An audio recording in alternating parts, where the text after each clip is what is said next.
Every woman out there is vulnerable. No matter how many years you've worked on there, there's always the not knowing. That is the element of fear of there could be, you could be getting in the car of a serial killer and you don't know.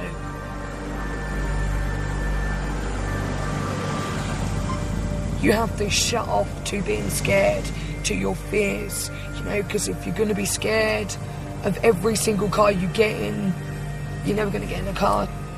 I had to accept that risk, I had to deal with it, I had to do what I had to do because I needed the next fix. Every night, a group of 30 women worked the streets of this small British town. They were addicts, risking their lives for the money to feed their habit. They were isolated, ignored, and invisible, until a serial killer started looking for victims.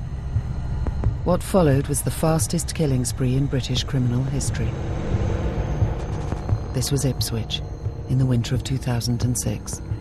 Police hunting the killer of a prostitute have made another disturbing discovery. They found a second young woman's body. The discovery of a third body on the edge of the third body. The woman was in her 20s, towards the frightening conclusion that they're searching for a serial killer. The word went out from the police today to prostitutes and the public alike. Stay off the streets of Ipswich.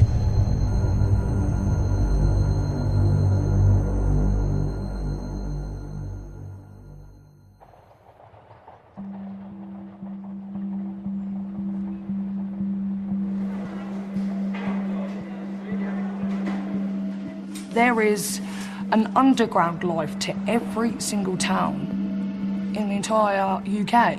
The dark, seeded, sordid little part of the town you don't want to know, that you know is there, but you just don't want to admit it's there. There is a piece of Ipswich people wish not to notice. This is West End Road, which is one of what I would class as the main roads of the red light district. I used to walk up here of a night time, you know, short skirts, you know, trying to look like a working girl. The sort of guys that come see me are your next door neighbours, the man across the street, the guy that you see when you're at work, the young lad that owns a car down the street washing it every Saturday, rich men in nice cars, middle-aged men in a Ford Focus.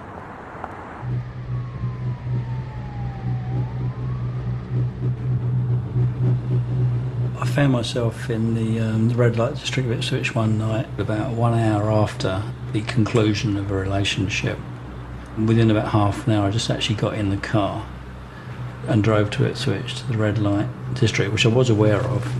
The sexual menu on offer was kind of sex and oral around about £30–40, you know, with condoms. That was around about what it was. £40, £50 for sex, because, you know, that 40 is one of each. One bit heroin, one bit crack cocaine. It was quite busy, actually, before everything started happening, and the police reckon there was 30 girls out there altogether. The first night I'd done it, I got out the car, bottled out, but the second time I had heroin, and the next car I stopped, I got in it and just got on with it. Never done anything like that in my life before. Never thought I would, but I did. I have worked this road for nearly 8 years, 7.5 years. The public's view of us working girls was never very high. People chose to ignore us. They knew it was going on, just didn't want to accept it was in their town. It was an arrangement that suited everyone, until one by one, the working girls of Ipswich began to disappear. The first was Tanya Nicol. She was 19. Tanya's mother called the police to report her daughter missing on November the 1st. She told them that 2 nights earlier, Tanya had gone out to work and hadn't come home. She hadn't called to explain, and she wasn't answering her phone. And Tanya always called in. We had contact from Tanya's mum, who told us that Tanya was missing and the circumstances were unusual. We knew that she used her phone regularly. She was often in contact with friends, family. But the mobile phone dropped off the network, if you like. It sort of stopped being registered. And that indicated to us that something critical had happened.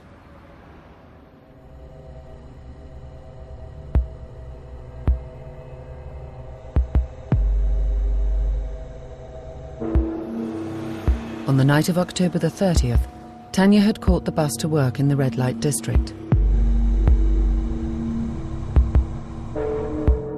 She was caught on CCTV, passing a supermarket just after 11. A short time later, the cameras of an office building filmed the last recorded sighting. We found some footage which showed Tanya. She had been approached by a vehicle. You could see this very grainy figure move around the front of the car.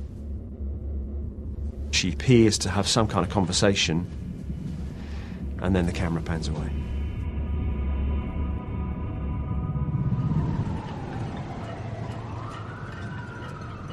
Two weeks later, police in Ipswich received another call about a 25-year-old woman called Gemma Adams. It was her boyfriend. He said Gemma was missing too. The first that we knew that Gemma had gone missing was a knock at the door at about 3:30, 4 o'clock in the morning.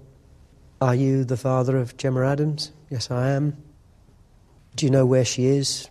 "We think she's gone missing. She's been reported missing." But that was the first time that we knew that she was actually working the streets like that.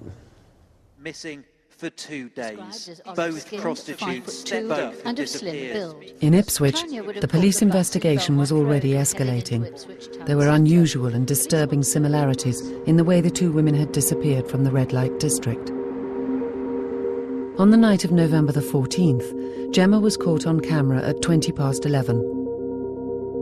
Then at 2 minutes to midnight, like Tanya, the signal of her mobile phone simply vanished from the network.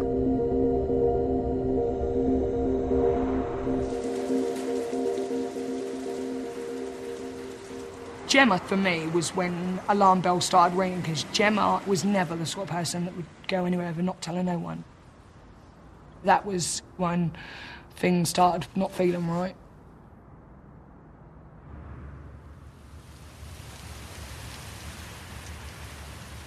It was rather wet. All the fields were in flood for days upon days.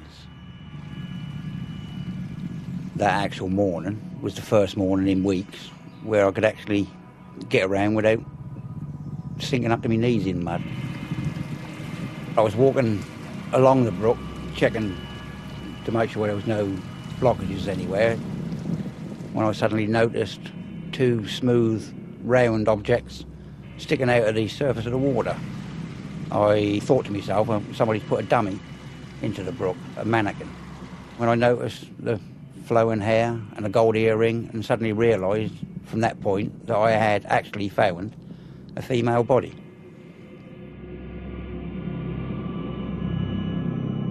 We heard via my mobile telephone that a body had been discovered.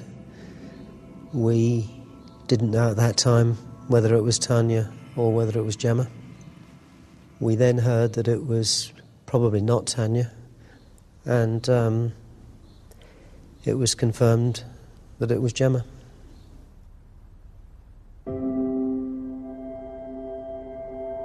Feisty is probably the best word.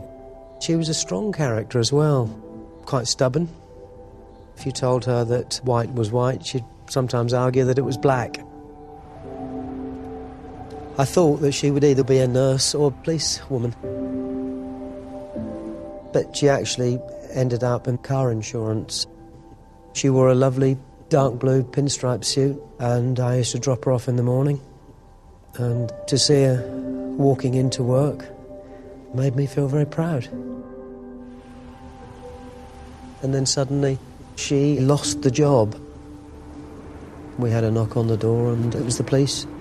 And they said the boyfriend had been arrested. Gemma was at the police station as well, and she'd been implicated in a theft. And by the way, were we aware that she had a habit? Didn't even really understand what he meant by a habit. And he said that she was a heroin addict. Gemma was a very private person. And the last thing in the world that she would have wanted was for us to find out what she was doing. Those girls should never have been where they were. They should never have been out on the street. None of them should.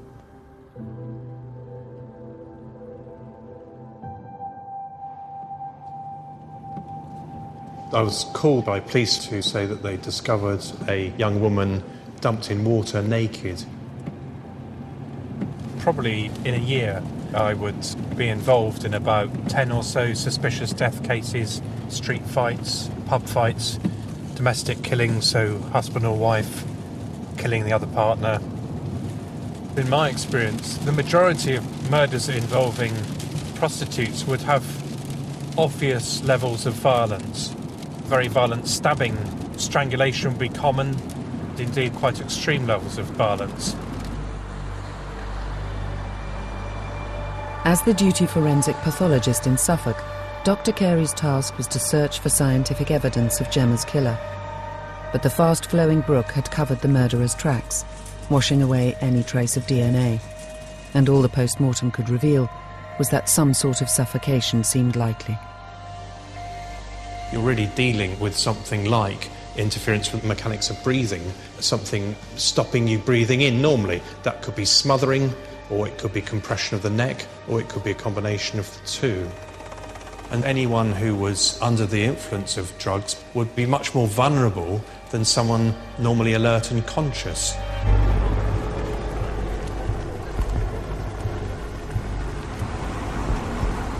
After they'd retrieved Gemma's body from the river, it was just like a circus. There was police vans, police cars, helicopters, reporters, everything all over the place. Initially, the search dogs and the normal police started searching the woods, all the way around the lakes, up and down the stream, and then the divers came in. While police searched the brook for evidence of Gemma's killer, the hunt for missing Tanya Nicol intensified. Rubbish dumps were searched for her clothing. At an Ipswich town football match, leaflets were handed out to fans, and in the streets of the red light district around the stadium, police stepped up their stop-and-search patrols. Immediately, the fears were heightened in respect of Tanya. The fact that one of the missing women has been found dead, it really redoubled their efforts to try and find out what had happened. There'd been no sign of Tanya for more than a month. It was just so surreal. You never imagine it will be someone you know. I always viewed it that Tanya was a more important part of my life than I was of hers, but we were probably mutual support to each other. We used to meet up and have breakfast on a Friday. She never ever admitted to me she'd got any sort of problem. I didn't know about the fact that she was actually working in the red light district, and I certainly didn't know she was a drug addict. It was almost as if there were two very, very separate people. There was Tanya, who was the nice girl, who was friendly and outgoing, who had all the sort of perhaps unachievable dreams that lots of people had. We'd get ourselves a nice car and a boat, and I could get the hairdressing salon that I've always wanted. And then the person who would use drugs, the person who would get into a stranger's car. That was when I really became fearful for Tanya. There was that gnawing feeling that it's only a matter of time now before the person who's probably my best friend in the world is found. Six days after Gemma's body was found, the intensive investigation at the site had turned up nothing. The police divers had just one last stretch of the brook to search. The whole area was shut off. The only person allowed down the lake, apart from the police, was myself. It was like that day in, day out, from early morning right up till last light.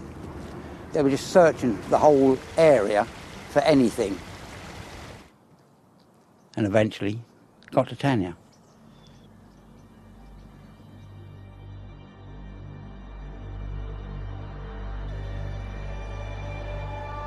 I got a phone call from one of the search supervisors to say that they'd found another body, and immediately you just knew that it was Tanya. The Suffolk Constabulary is one of the smallest forces in the country, quiet county. We have about 6 murders a year, 6 or 7. We've now got 2 linked together that have occurred within a very short space of time. Both of the women having gone missing from the same area, and immediately we're starting to think the same offender is responsible for this. The modus operandi of whoever was involved in these killings appeared to be very similar. They were dumped locally, they were dumped naked, there was some sort of interference with the mechanics of breathing, and of course they were both using hard drugs, and indeed there was evidence of hard drugs actually being in their bodies at the time of death. I wondered if we might be on the edge of something quite exceptional. That this could be the beginning of a serial killing spree.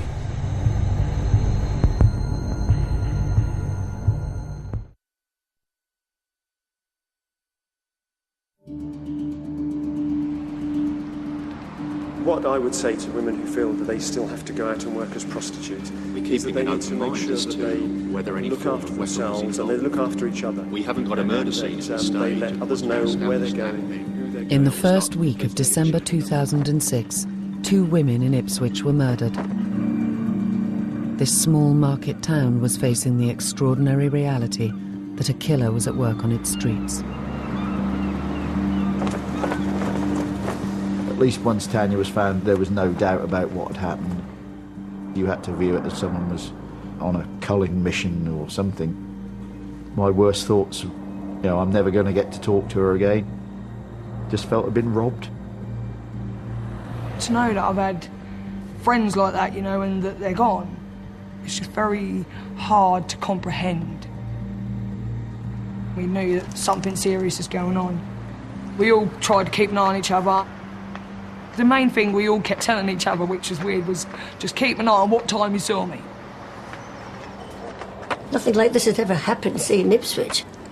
Prostitutes, they're young and they're very vulnerable and impressionable. Where's the family? I've known some many years. The little ones? I warned them all what, I thought they should be doing, and perhaps they shouldn't be out. And there was a sense of very much worry, I think, and who was going to be next or where it was going to happen, and what they were going to find. We was following it from the start because we knew girls in that situation are killed all the time. But it was so hard to get anybody to listen. Towards the very end of the 90s, start of the millennium, cracks started to invade Ipswich on quite a large scale. The dealers would turn up at every social housing development, blocks of flats, hostels. Thursday night used to be a big one because it was the really cheap night at the nightclubs. They knew they had a lot of the right client group. I was around 14, 15, 16, I was at, what I'd say, a very naive age, and I wanted to be big, I wanted to put this front on that I was a girl you didn't want to mess with, and, it was just given to me, They'd usually start off by handing out spliffs. Sometimes they'd let them know what was in it, sometimes they wouldn't. I actually had a man behind me yell at me. He just said, "Excuse me, love, have you tried crack before?" And I said, no. He says, "Well, come with me, I'll give you some for free." So I was working for a large hostel at the time. We were doing everything we could to keep them out of the building, to keep them away from our young people. It was always either given away for free or given away for services rendered. I thought I was going to die. The first time I tried heroin and crack cocaine, I thought I was going to die. No sooner had I tried it, the next day, I was buying heroin with my birthday money. I was 15, I was hooked by my birthday. About 2004, it had reached a tipping point. Masses of kids just lost to it completely. And everybody from the ground up, all in denial about what's going on all around them.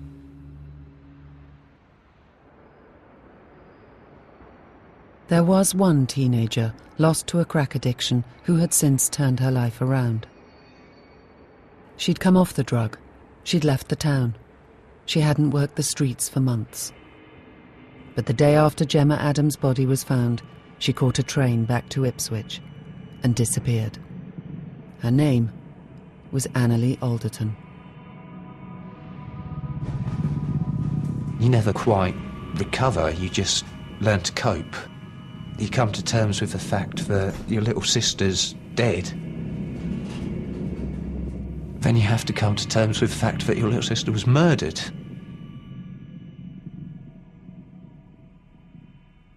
I used to tease her that some people stick their hand in the fire and learn not to stick their hand in the fire, and she was the sort of person who'd stick her hand in the fire and say, "No, I can beat fire." She was always a little performer, very opposite to me. I was always quite quiet, I was reserved. When she was a tiny little 4-year-old girl, the dog barked and growled at her, so she stuck her fist in its mouth. She was totally fearless, really intense, and brilliant. Tom and Annalie grew up in Ipswich. Their parents divorced when Annalie was 4, and she later moved with her mother to Cyprus. At 14, she came back to live with her father. It was the late 1990s, about the time her brother Tom first saw evidence that crack dealers were targeting the town. When I was young, Ipswich was a very strong, liberal, happy little town. It was a very nice place to grow up. Crack was something you saw on the telly, and you'd laugh at the concept because we're not South Central LA. My sister thought she was returning to the Ipswich of her youth, and I think she was taken by surprise a lot by just how aggressive it had become. 6 months after her return, Tom and Annalie's father was diagnosed with cancer. As my dad's death got closer and his health deteriorated, she got more and more desperate. Then he died and she went off the rails completely.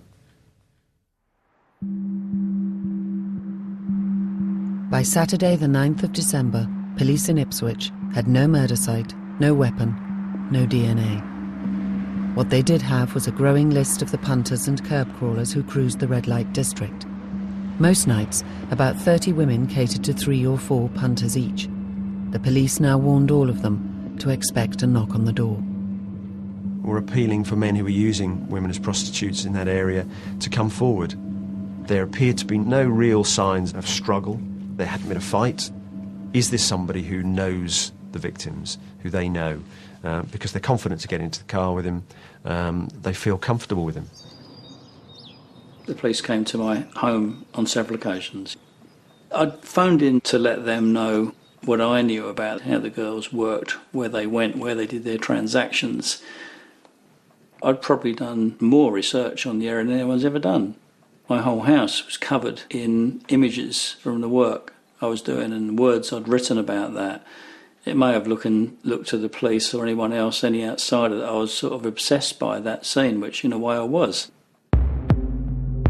My knowledge made me think the killer was someone who knew the area inside out, someone closely linked to those girls who they would have already trusted and not been afraid to spend time with. You just constantly have to be ready to pounce. You have to be ready to act. I've had my bag snatched from me, I've been pushed in a river, and I've been taken to hospital because I got beaten up with a rock. Thursday I heard about violence was a year into it when one of the girls got attacked and I got attacked about a week later. I think some of it is power for a punter, really, to be honest. They like to dominate situations, you know. They're the ones in control. They're the ones that are paying you. If someone wanted to kill me, they could have. Because they're paying, you know, you're doing what a client wants, and sometimes there are men out there that the power gets too much for.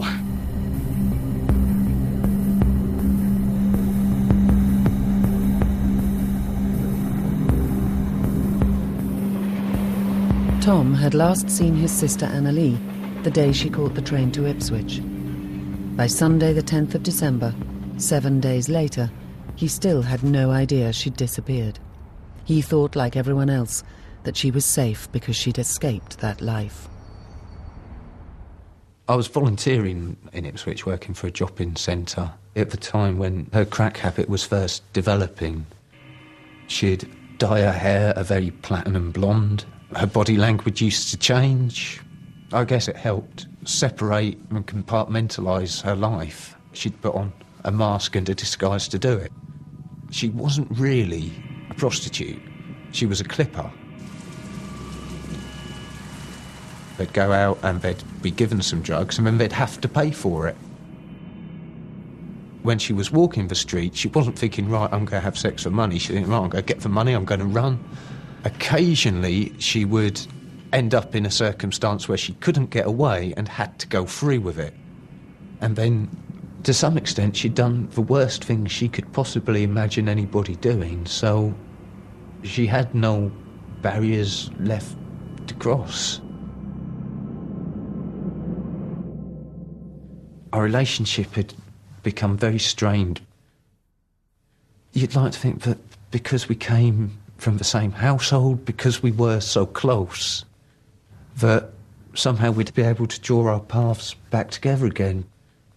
But it just got so divergent, all you could really do is hang on to some semblance of what we had.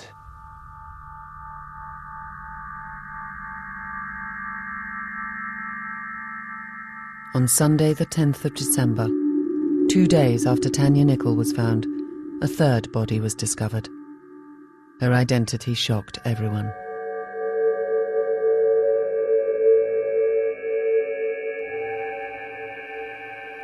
Annalie wasn't on our radar at all. Understandably so. She hadn't been reported missing. There was nothing for us to be concerned about. And for that to actually come in, a third body, real feeling in the pit of your stomach. We've now got 3 women's bodies found in rural locations within an 8-day period. You start to question what's going to happen next. Annalie's body was discovered across the River Orwell from Ipswich, near a village on the estuary. Like the others, she had been asphyxiated. On that day, of course, the road was cordoned off, so there was no traffic. It was eerily quiet because of that. You can see that the undergrowth is moderately dense, but it's still possible to get through. Although the site was clearly visible from the road, it wasn't apparent until you got a bit nearer. You could see that the body was not only naked, but posed in this crucifix position.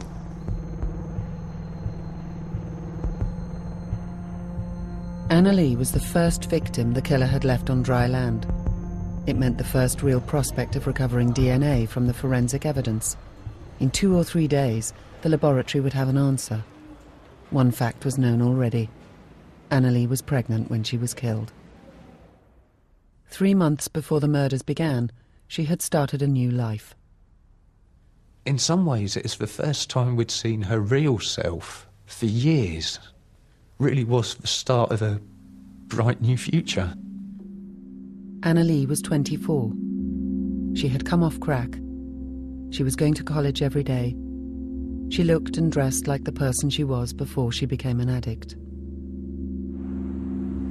I guess I'll never really know for sure. But I think the catalyst was Gemma Adams. My sister took her death really, really hard. She could never really cope with her life being out of control. She dyed her hair again, readopted her street persona. She left and said goodbye, and that was the last we saw of her. Soon after her death, police released CCTV images of Annalie's last journey.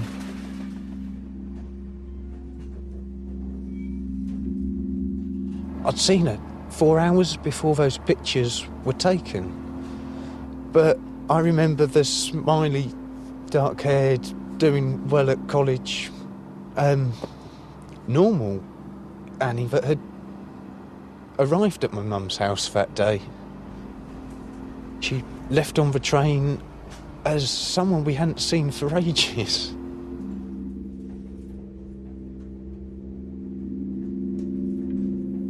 It's the way she'll always be remembered in the public eye. It was just a small one-day relapse. She just put the mask back on for one more day, and it went wrong.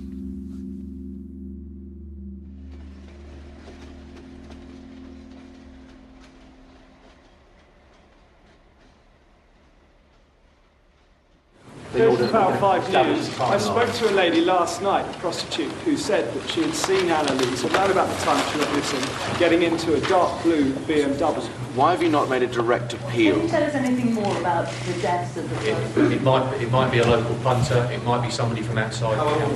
Gentlemen at the back there, Angus Walker, ITV News. The killer or killers could well be watching this. Do you have a message for them? Clearly, we had a serial killer whose activity was escalating to such a stage. It was just absolutely extraordinary. We were caught within the middle of that maelstrom and trying to keep control of the investigation. The pressure on Suffolk police was intensifying by the day. A month before the murders began, they had come near the bottom in a survey assessing each force's ability to handle a major criminal incident. Now someone in Ipswich was on a killing spree, and, incredibly, the women he was hunting were still working the streets. Despite the dangers, why have you decided to come out tonight? Because I need the money. I need the money. We'd already got 3 murders from their community. I'm not sure what starker warning there can be. Our message was clear: stay off the streets, it's not safe. We all knew there was someone out there. It was just an air of panic, really. Knowing it could be the next car I get into is what scares you the most. I needed heroin and I needed crack cocaine, and I had to go out in the street. I tried stealing during the day and got cautioned for it, so that I clearly had to go out, work at night. I tried another avenue. I'm not a good thief, I was a good working girl. Then, the day after Annalise's body was found, police in Ipswich called another press conference. It was Monday, the 11th of December. With the eyes of the world on them, they announced that 2 more women were now reported missing. The murder of Gemma Adams, Tanya Nicol, and now our 3rd victim. We are concerned for their welfare and making urgent inquiries to locate them. I would ask either of the girls themselves or anyone with information as to their whereabouts to contact the police immediately.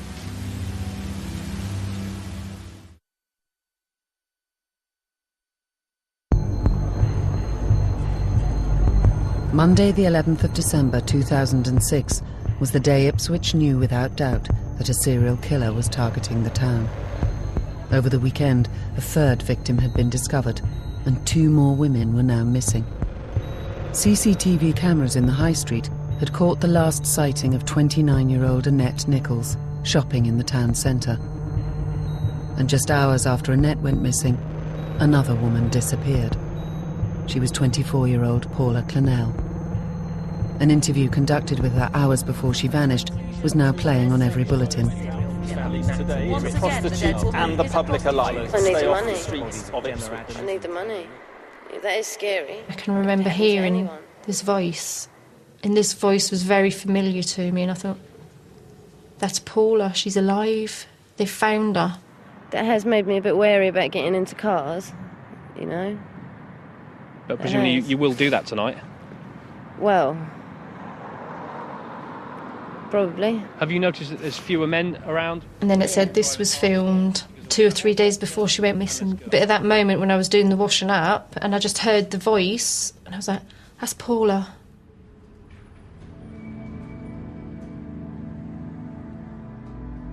She didn't know where I lived, what my phone number was. I'd done it to protect my own family. I have 3 young children, and I didn't want them to see Auntie Paula the way she was. It was heartbreaking in a way, because that's my little sister, And you don't want her to be in any danger. And you do just want to pull her into your house and say, look, don't do it. You don't have to do it. We'll get you better. But you can't, because 2 hours later she'd be off.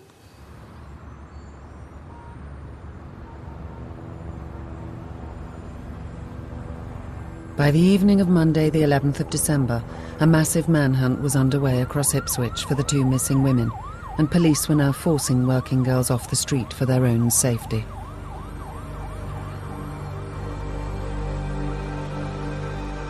It was happening too fast. If a girl went missing for like 10 minutes, if you hadn't seen them, you'd be like, where are they, where are they? That's how it got. You'd panic and ask the police if they'd seen them. These girls are being taken under the noses of the police, taken out of the smallest kind of domain a serial killer's ever operated on. We're talking hundreds of yards. The killer would have had eye-to-eye contact with the police, and the police would have had eye-to-eye contact with the killer. It could not have been any other way. There was roadblocks, we were stopping every car. The police were telling us to think who could be doing this. It's got to be someone you know, but you don't think that someone that you're getting in a car with or you know before could do this, because why hasn't it happened to me or someone else? We were taken unawares. It was just the speed with which this unravelled. It was happening so fast. We weren't sure where they were lifted off the street from. Was it from a house? Was it from a hotel? But these working girls don't need normal lifestyles. They don't work 9 to 5. They are transient, they are chaotic, and it just added to the confusion. Paula had been missing for 2 days now, and gradually the details of her last movements were beginning to emerge. I was one of the last ones to see Paula. It was about 7:30 on that Sunday evening. She came in, she looked quite nice, she looked a bit tired. I told her to be careful as she left. The last words she said to me, I think, were that I will take care of Mrs. Wade, don't worry about me, and off she went.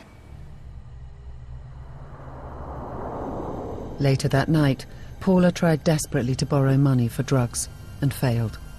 She told a friend she was going to risk the streets one more time. Then they walked out into the red light district together. I begged her not to go out, but she was a stubborn one. So I went out with her. I said, look, I'll be back in 15 minutes. I want to go to the garage. If you haven't picked up a punter by then, we'll go back and we'll forget about it. I saw a guy slow down by me when I got to the 2 phone boxes. He slowed down, stared at me for a long time. Felt very strange. I walked to the garage. When I walked back, she wasn't there. I waited up till 7 o'clock in the morning and she never came back.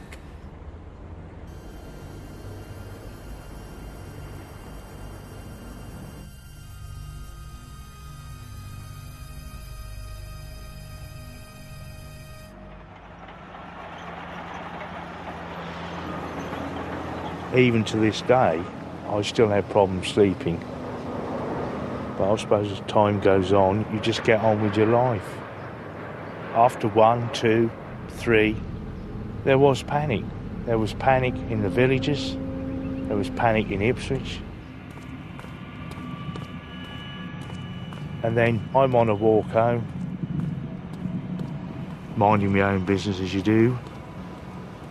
And then all of a sudden, there was a body about 12 feet away. I could see 3/4 of the body. I stood for a brief moment, got my mobile phone out and dialed 999. It was frightening. Is the killer still here? Is it him come driving at me in his car? I will need you at some point to go, all right? At 3 o'clock on Tuesday the 12th of December, police arrived to confirm that Ivan Harrison had found the killer's 4th victim. I felt so helpless. You couldn't do anything. You just couldn't do anything at all.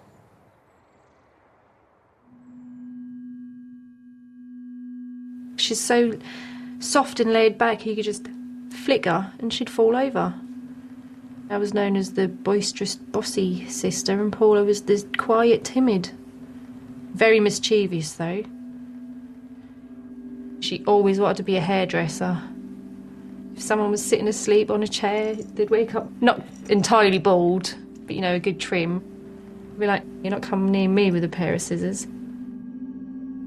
I know she'd had a few runs-in with a few dealers. She was hospitalised once after being attacked with a machete. And I said, that's a rough world that she's involved in. Hello, Vicky. How are you? We're all very nervous. Once she lost the children, she didn't want to help herself. When they were going through the process of adoption, Paula had to sign a form, and she refused so many times. They're my children. I love them. I will get better. I need help. That's all she said. But she was just left to deal with it. So she relied on the drug to kill the pain, to forget. Heroin was her saviour, in a way.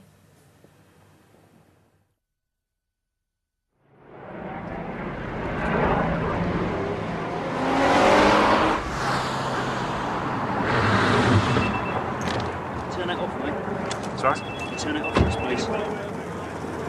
Our helicopter was flying over the scene, beaming back live images. I could see the body of one naked girl in undergrowth. And I think I looked away from the screen and I looked back. And I did a double take. It wasn't just one body, it was two, about 100 metres apart. The phone rang, and it was my sister-in-law. She said, Alice, have you got the news on? I phoned my mum. Then this man answered the phone, and I said, where's my mum? And he said, your mum's busy at the moment. Is that Alice? And I said, yeah, that is. I want to speak to my mum. There's been another body found. I say, I want my mum. And he said, Alice, I'm so sorry, there's 2 officers on the way to you. And at that point, I just sort of fell to bits.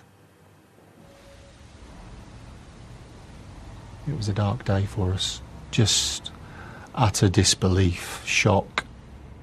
This was now 5 bodies in 10 days. You could almost cut the atmosphere in that press conference with a knife. I can confirm that this afternoon, Tuesday, December the 12th, 2 bodies have been found near Ipswich. This is breaking news and we're giving it to you as we get it. The natural assumption is that these are the 2 missing women, Annette Nichols, aged 29 years, and Paula Clennell, aged 24. I remember hearing about Annette specifically. It was just hearing that she'd been left in the middle of a field. How he just left them there, you know? I had the best sunrise of my life with Annette. And that was my one day in my life I'll never forget. I decided that we was just going to come sunbathe on the beach under the Well Bridge.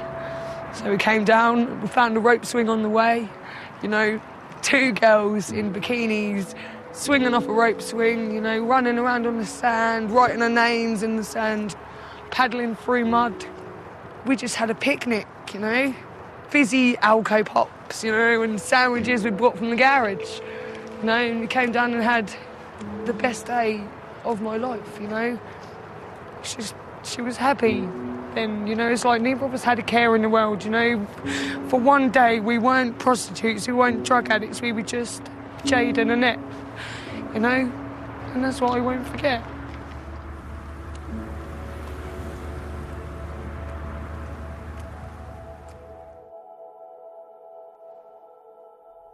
The last time I seen Paula was 7 months before we identified her.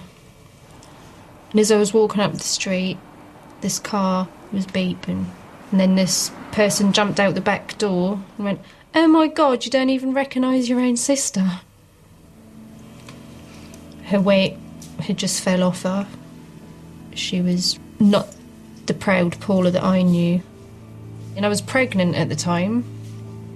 She said, you know, you're so lucky. Anyway, she said, where you living?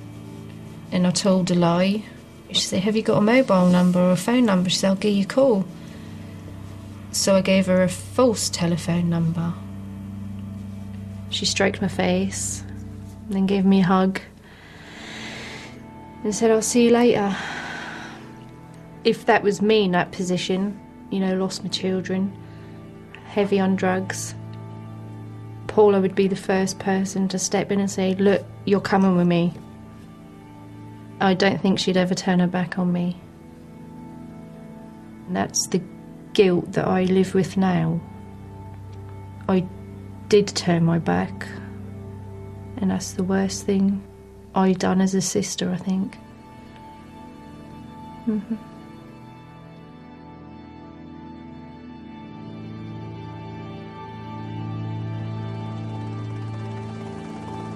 Not in my wildest dreams did I ever think that I'd ever find myself faced with these circumstances. We did feel overwhelmed, both emotionally and physically. You know, this just doesn't happen. It doesn't happen here in Suffolk. It doesn't happen anywhere. Officers and specialist support staff. The killing of 5 women in 10 days was unprecedented in Britain. 300 officers from across the country were now dispatched to join the biggest manhunt for 30 years. The pressure on police to produce a suspect was intense. No one had yet been formally interviewed. No vehicles had been seized. The press were openly suggesting the investigation was stalled. I wasn't going to be pinned down to a clear number of suspects. There were a number of interesting individuals that we had on our radar. Lots of punters, lots of curb crawlers, drug dealers, partners. You know, this wasn't just one murder, this was 5. From my perspective as a pathologist, obviously there was a lot of pressure to continue to collect best evidence, because that might not only solve this murder, but would stand some chance of taking a serial offender off the streets. At the time that I was investigating the last case, we still hadn't solved the first case. And so this looked like a tightening spiral of more and more discoveries of dead women in this area and no offender in custody. Evidence from the murder scene was being rushed to the forensic science laboratory in nearby Huntingdon. 3 bodies had now been found on dry land. If DNA could be recovered from any of them, it could be fed into the DNA database. And if that profile found a match, the police would have a name for the killer still at large.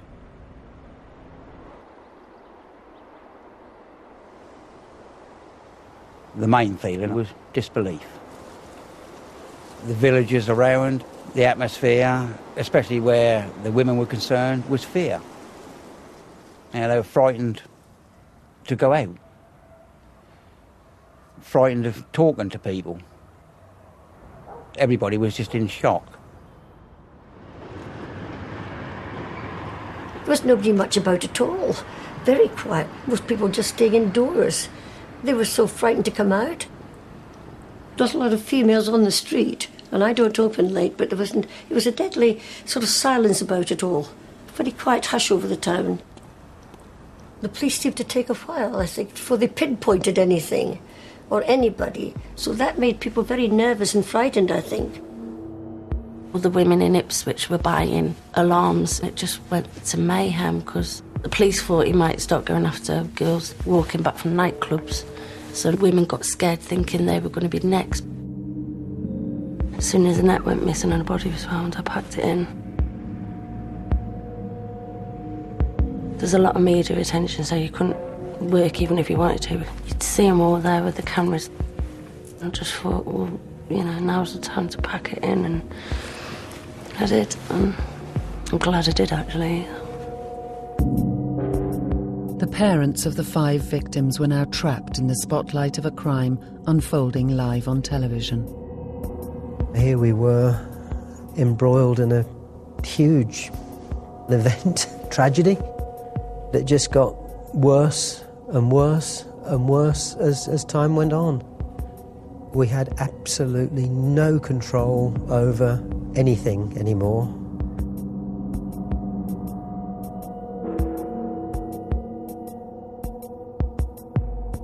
Referring to the young women as prostitutes, every time that word was used on the news, it was like a knife through the heart. We just wanted her to be known as our daughter, because that's what she was. It was as if the whole world wanted to just...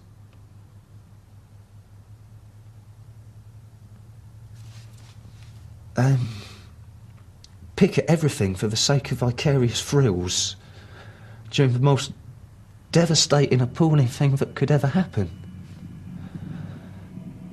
And nobody cared when they were alive. Nobody cared when there were so many committed people all around Ipswich trying to say, these are the lives they're living in, this is how they're being exploited, and nobody could have given a flying fuck. But the moment they're dead, suddenly they all want their moment in the spotlight. Everybody just wanted to be involved after it was too late, and it was too late.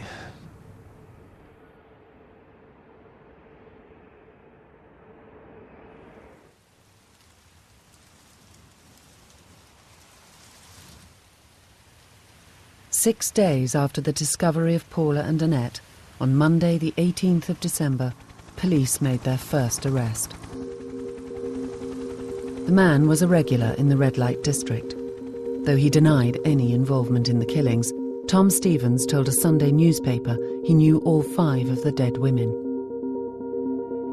But the previous evening, the police had also received another lead. It came in a call from the Forensic Science Laboratory. They had found DNA, and it had a match in the database. They had a name. The week had been crazy. 7 p.m.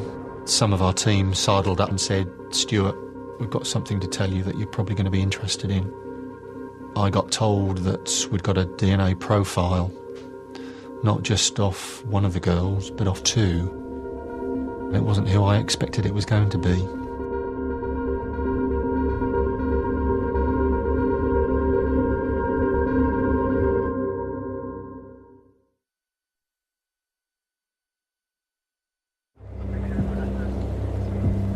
On Tuesday, the 19th of December, 17 days after the first body was discovered, police in Ipswich arrested a second suspect.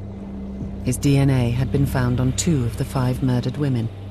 He was in the DNA database for stealing £80 3 years earlier. His name was Steve Wright. He answered the door. He was arrested and immediately became unsteady on his feet. He was sweating, very nervous, very uncomfortable with the circumstances. Wright was in the system. He was on our radar. He wasn't high on our radar. He lived in the red light district, so he would have been subject to a house-to-house inquiry. He was also on our radar as far as curb crawlers and punters was concerned. So he was there, he was in the system, and I think we would have got to him. You need to tell us what was going through your mind at the time. You need to tell us what's going through your mind now, and how you feel about it now. No comment. With a deadline to charge or release him, the race to uncover who Wright was began. And now they had a name. The details came flooding in. Stephen Wright was a forklift truck driver. He'd been married twice. He drove a Ford Mondeo Mark III. During the killings, police had stopped him twice and warned him for curb crawling. He was in a police station presenting his license 2 hours after the discovery of Gemma Adams. Then, CCTV analysts said they could identify a vehicle seen in the red light district on the night of one of the murders. It was a dark blue Ford Mondeo Mark III. They felt confident that they could identify Steve Wright's vehicle in the red light district on the night that Annalee Alderton went missing, and were able to identify what appeared to be something hanging from the area of the interior mirror. When Wright's car was searched, a Christmas tree was found hanging from the rearview mirror in exactly that position. Then, with the deadline to release him fast approaching, one more piece of information came their way. Whilst he was in custody, we got a call from the Forensic Science Service who said we've now got a link to a third victim. That information is absolutely critical. We've now got DNA on 3 of our victims that are linked to Steve Wright. We've got the last girl to go missing with your DNA and the one before with your DNA. Both on their naked bodies. How can that be? No comment. On December the 21st, 7 weeks after the first victim was killed, the only other suspect, Tom Stevens, was released, and Wright was charged with the murder of all 5 women. In his interviews and at his trial, he never offered any explanation for the evidence put to him. The foreman stood up and the question was asked, how do you find the defendant, Steve Wright? And he said, guilty. And we were like, there was just massive sighs, there were sobs. The only time you could see him was as the judge was leaving the room. I just looked to my right and he was just there.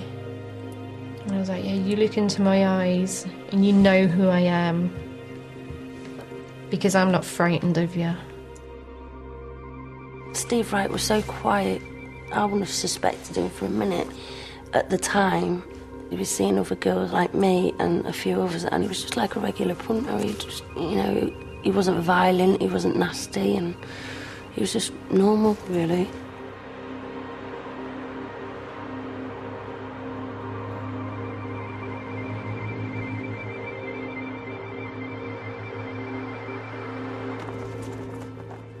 In those 7 weeks of 2006, 5 of the 30 working girls of Ipswich were killed. For those that remain, there is now more help than before. Many are under the care of a drug clinic that had been trying for years to raise the funds to fight the invasion of crack and heroin. Were completely being blocked.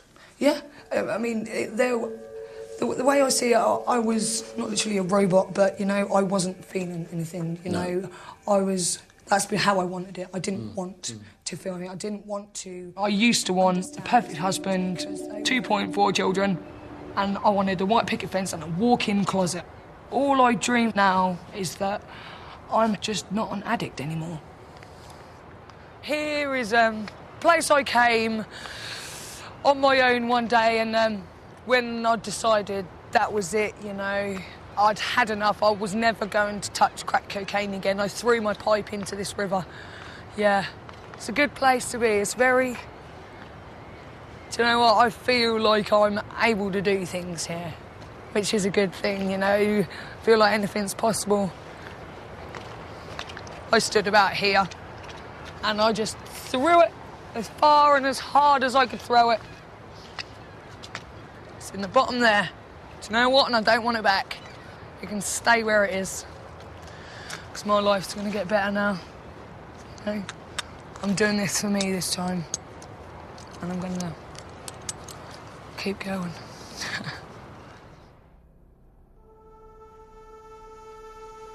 I asked to be moved away from Ipswich so I can start afresh. My children have been adopted out, but I've gave the person the address, so if they ever need to find me, they know where to find me. When they're old enough, if they come looking for me, if they know what I've done in the past, I'd like to be the one to explain to them why I did it.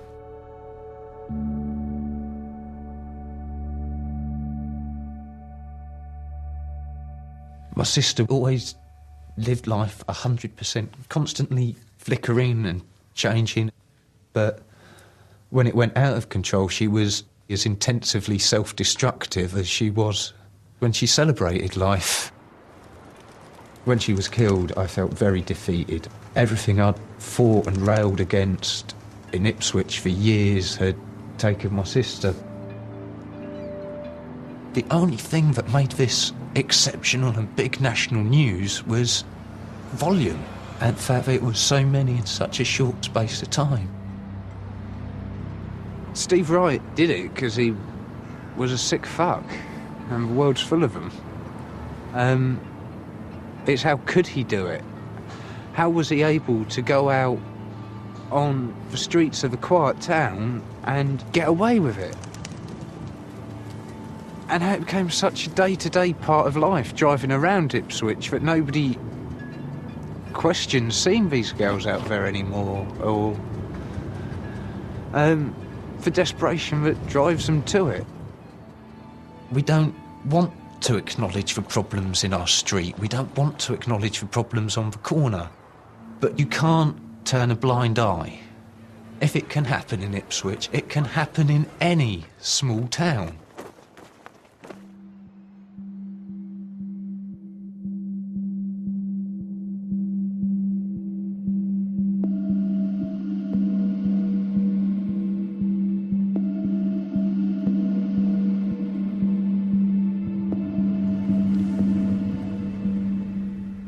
For more information on the issues raised in the programme and an exclusive interview with the director, go to channel4.com/cutting edge. Well, on Sunday, Anne Widdecombe explores Western Europe during the Reformation in our groundbreaking series Christianity, A History, at 7.